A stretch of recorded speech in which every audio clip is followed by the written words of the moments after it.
Here we go. Do it. Okay, cool. Here we go.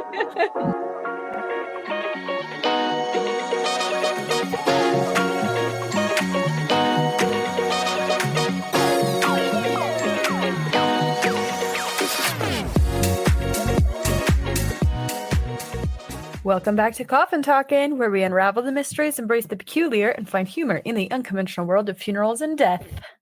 How are you today, Frank? I'm good. How are you doing?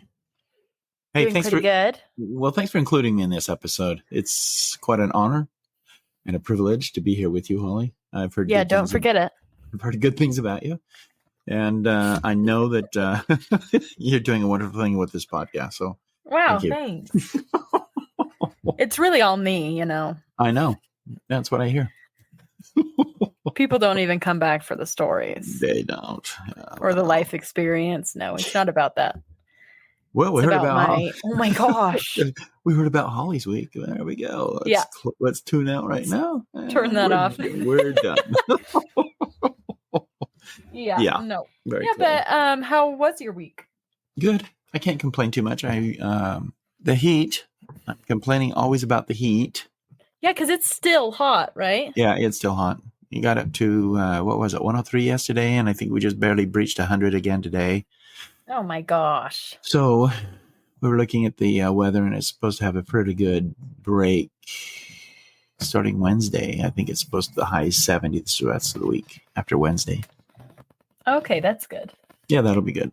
That's like winter for Arizona. Yeah, it's what we're waiting for. That's great. We are supposed to be really cold this week in the 40s. Yay! Yeah, which I am very excited for. Good. That'll be fun. Makes for outdoor activities to be a little funner. Yes. Be outside and to enjoy the weather that way. Yep. Yeah, so I'm very excited. Well, that's that. Yep. Are you ready to go? I don't know that I have a big update. No? No. I was a good citizen today, and I voted. Good. So did I. So did I. Why, uh-oh? You did? Yes. Today? Yes. Oh, my gosh. Yeah, I'm glad to finally have it out of the way. Yeah, me too. Yeah. I'd never voted early before. Me either. And so this was kind of nice. Yeah. Was it crowded where you were? No. Well, so I got my ballot mailed to me. Yeah. And then I just dropped it off. Oh. In one of their drop-off boxes. Okay. So I went in and visited or voted in person, and I would say that they probably had maybe 32 of those little individual voting booths set up. And when I walked in, every single one of them was full. Seriously, that's amazing. Yeah, that is. So good for America. For in-person voting, yeah, it's amazing. Yeah, it's good. But I am glad to have had it done and over with. It's been weighing on my mind. Right. What if I die? What if I die before the 5th of November? Die? That's going to be your regret. I didn't vote in the election. It's going to be in my obituary. Yes. His only regret. He didn't vote before. Frank is survived by an incredible regret for not having voted. That's correct. Nothing about the family. No. Oh, tune in later for family survivorship. Yeah. Oh, well, no, it's good. I'm glad it's over with. I'm glad that you voted today. That was good. Mm-hmm. Yeah, and nice you probably will be glad with. too. Yeah, that's what I think. Well, if that's that. That's that. Little updates, but let's go ahead and be frank. Thanks, Holly. So today, I want to tell you the story of a couple of couples. And we'll start with, we'll call her Jenny and her husband, Joe. One thing that Jenny and Joe like to do is to go occasionally hiking and camping. And so as they were actually thinking about their next hiking and camping trip, they were sitting in a circle, a group of other friends, and the conversation had come up and brought up the area in which they truly like to go camping and hiking. And the reason for the camp and hike was that it was this kind of a secluded area. So it was an area that they enjoyed being in solitude, being able to listen to nature, being able to have a fire, being able to look at the stars, all those things that happen when you're out camping at night away from everything else.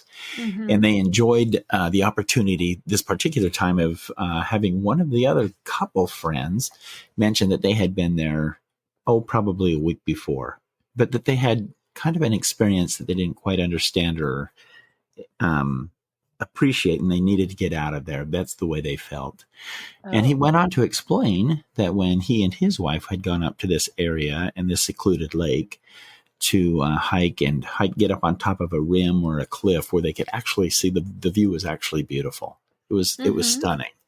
And so they were talking about it, and in Joe's mind, he could run through exactly where they were because he'd seen that area so well that as his friend was describing the area in which he had this feeling, that he thought to himself, well, I'm going to be there in a week. I'm going to go up there and see if I kind of have the same feeling, or maybe if I have that same type of experience. But his friend went on to explain that he and his wife had gone up onto this ridge and were looking over the ridge when it was a beautiful sunny day. They were both warm when his friend said that suddenly he felt a chill come over his body. And it wasn't just a chill. The chill was so intense that he feared for his life. He knew that he had to get off that ridge and get his wife off that ridge and head back to home, and as quickly as possible. Now, their camping trip was supposed to last an additional 2 days. He had just mentioned to his wife, did you feel that? Did you see that? Did you sense that? And she kept saying, no, what are you doing? What's happening? He said, we got to get out of here. I'm fearing for my life. Oh my. So he took his wife and they started back down the trail, and they went to their campsite. He hurriedly packed up everything and then threw it in the back of their truck, and away they drove. So this was the experience that he had actually just experienced or shared with Jenny and Joe. And Joe, his interest got piqued. And so he starts thinking to himself, that's the reason why he wanted to go there specifically, to see if he was going to feel and experience the same type of thing that his friend had just experienced. Well, he and Jenny got into their vehicle. About a week later, nothing much was said between the time of their group meeting with their friend and them heading to this campsite. But as they approached the campsite, he recognized the area in which his friend had described where he and his wife had camped. And he thought, well, without saying anything to Jenny, he said, well, this looks like a good campsite. Let's go ahead and stop right here and camp. Now, Jenny had only been there a couple of times, so she was just kind of trusting Joe for his expertise in the area and knowing the area well enough to know that that would be a good campsite for them to be at.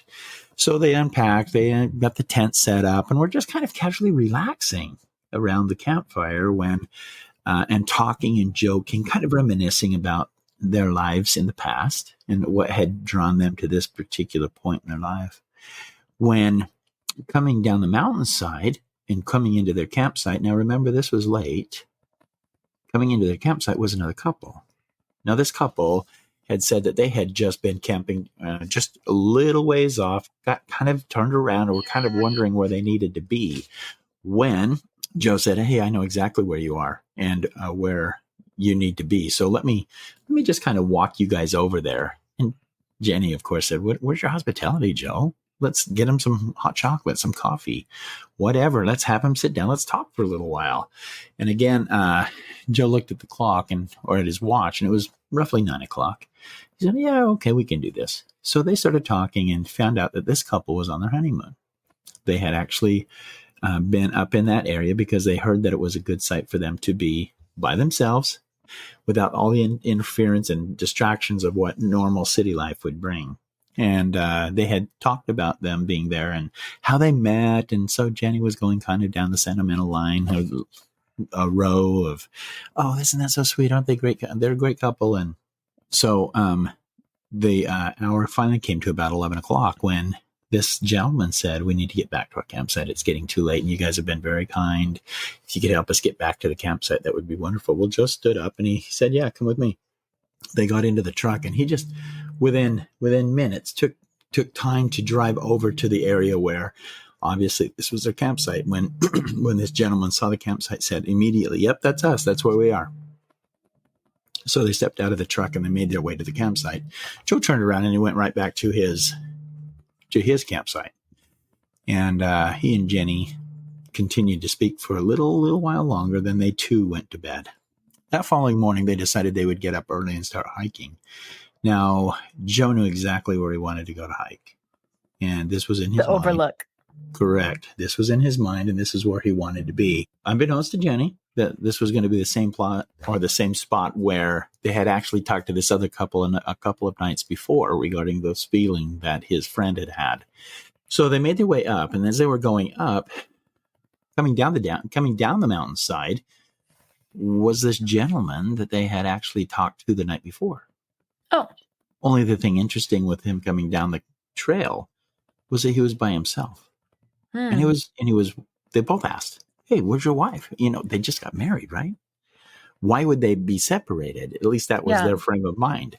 And he made the comment that, after he and she were dropped off at the campsite last evening, she got not upset, but had an upset stomach and felt very, very ill. So she wanted to go back home. So she or he took her back home, but then she asked him to go back and finish the time that they were supposed to have together. Kind of an odd thing. Joe was looking at Jenny and thinking, what? Come back and this marriage was not long for the Brooks. For this world, I know. Yeah. So they just kind of thought, well, whatever. And they're just kind of casually talking when another couple comes up the hiking trail. And this gentleman who had taken his wife back home the night before, all of a sudden turned his attention to this other couple and they started talking. Well, so what? Jenny wanted more information, but Joe said, just let it be. We're okay. We're going to go back up hiking, and that's where we're going to go. So they went up to the top of the cliff, and they were out looking over this area in which was described to them where they had this feeling. And Joe kept thinking, come on, hit me, do it. Whatever is going to happen, do it now because I'm waiting for it and I want to feel it. Well, while he was standing there, sure enough, it was the most beautiful day that he could remember up on that ridge. And suddenly, within moments of standing on that ridge, he received the feel of a chill that had pierced his body. And that piercing, and he couldn't quite understand what it was. But then he received the same type feeling. A huge streak of fear went through his body. He reached down and he grabbed Jenny's hand and he held it as tight as he possibly could. And he started moving her closer to the edge of the cliff. And what? Jenny goes, what are you doing?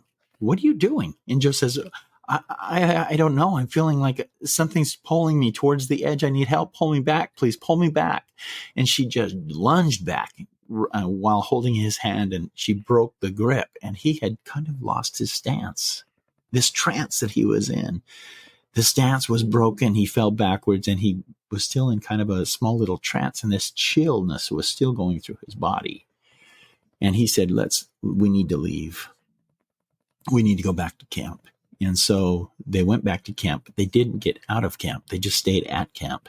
They didn't go back home. They still had 2 days left of their camps, their camping experience that they wanted to have together.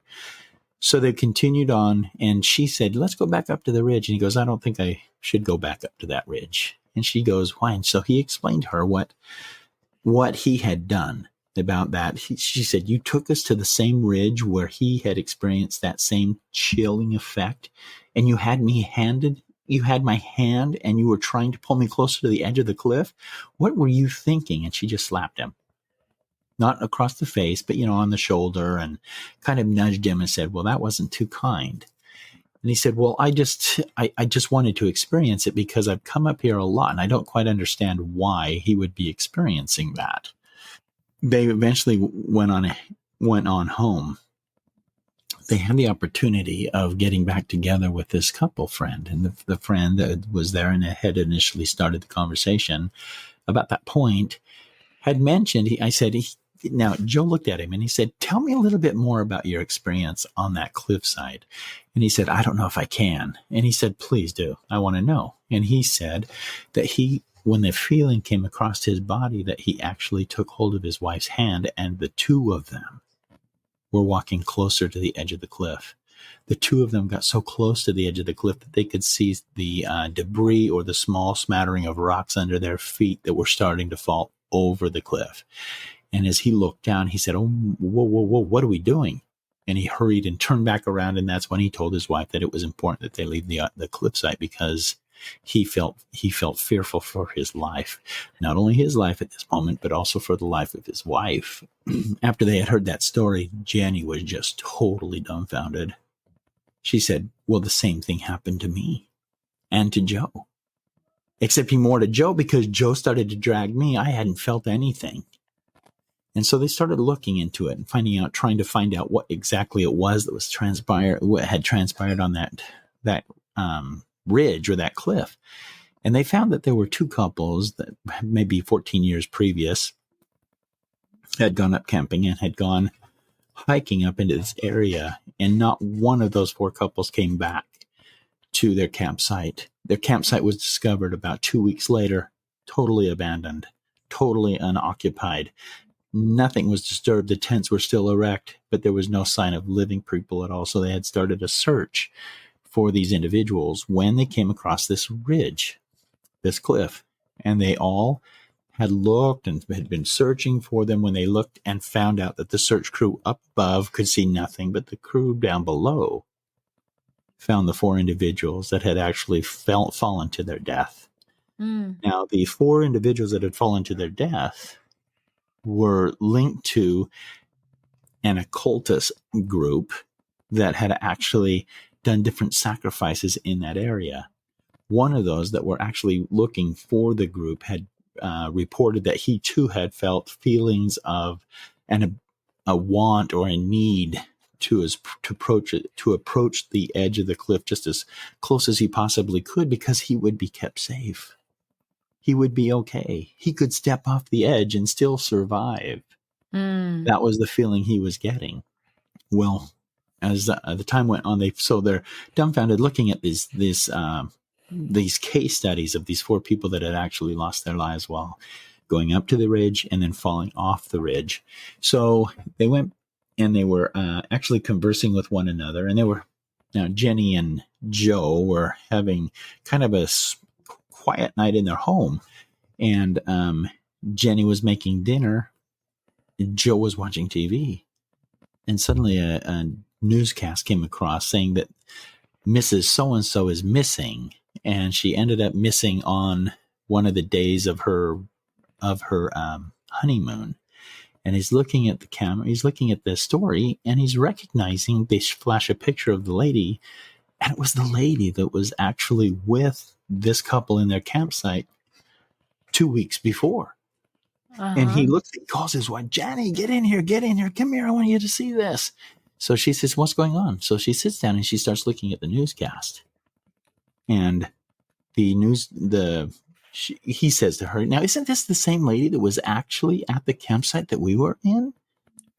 She goes, "I don't know." And she grabs, of course, the remote. She starts looking at the TV, pulling it up, getting louder and louder. And then they flash the picture of the couple together. And sure enough, there was the picture. That was them, the two of them together.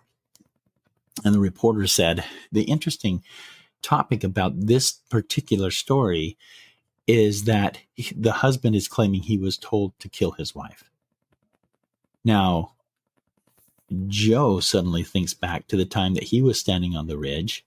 He thinks back to this other couple that was standing on the ridge, reading the article of the individuals that were looking for the four that had actually fallen over the ledge. Everyone was having the same type experience that was taking place on that ridge. And he began to think, well, what is it besides the death of four people that transpired that would cause someone to grab their wife and take them to the edge of the cliff? Well, he couldn't let it go. He couldn't shake it. And so one particular afternoon, towards the evening, he told Jenny, he said, "Jenny, I'm going to drive back up there and I'm just going to investigate a little bit more. There's got to be something more." And Jenny said, "I wish you wouldn't. Just stay here. Just let it be." And he says, "Well, do you want to go with me?" No. And, exactly. Are you kidding? You're going to kill me. She said, "Jenny, I don't," or he said, and Jenny said, "Joe, I don't think I'm going to go. I'm not going to go."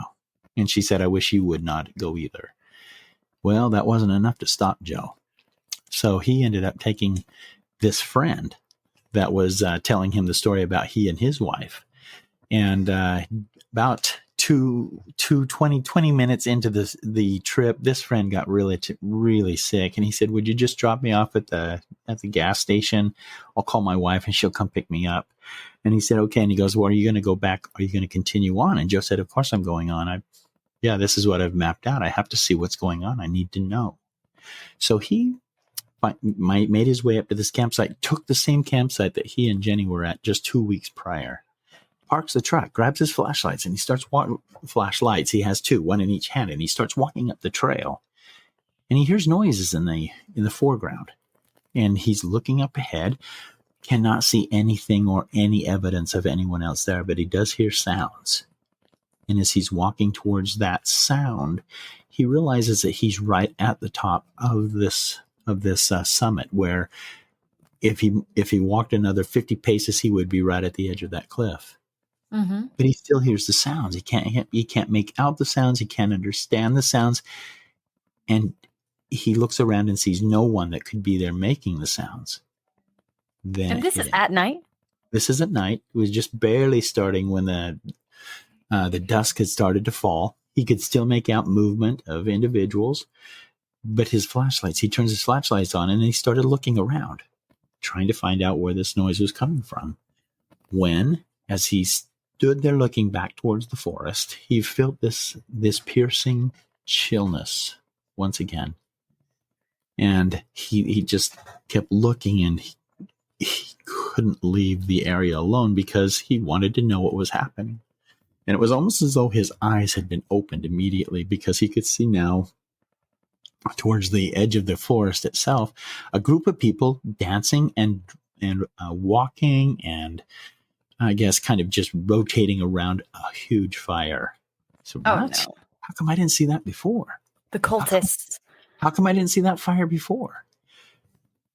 When he saw the fire and the people, he turned the lights off immediately because he didn't want to draw any attention to himself. And so he just sat there and watched.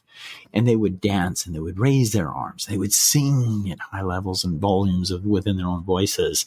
And he would always just he found himself getting closer and closer to the ground, so that he could almost observe but not be observed. So as he's crouching down and looking, he coughs. And as he coughs... Come on, Joe. Yeah. As he coughs, all movement around the fire stopped. And every single person that was there looked in the direction of the cough. Oh. And he goes, oh, and he's thinking to himself, oh no. And then it got to the point where that chill had almost become a freeze. And he started to shake and started to tremble. And he looked at these individuals that were now looking at him, and slowly and methodically inching their way towards that sound. He goes, oh no, I'm for sure going to be caught. What do I do? And as he's looking at these people, their eyes are just jet black. There is no whiteness to their eyes at all. They are just totally jet black, and they're walking towards him as though they are in a robotic form or zombie form, just kind of inching their way slowly and surely to him. Joe, being hunched over and kind of eerie feeling still, he's now got that feeling of freezing, not necessarily just the cold, but the freezing. And as these individuals are walking closer and closer to him, he realizes, even though their eyes are as jet black as can possibly be, he thinks, one of the individuals that have been dancing around this fire. And as they get closer and closer, he recognizes the woman as the one that came up missing, that the husband admitted to killing a week previous. The one on the honeymoon? The one on the honeymoon. And he's thinking, that can't be true. How can this be happening? And so he stands up, and he's getting a little frightful and fearful.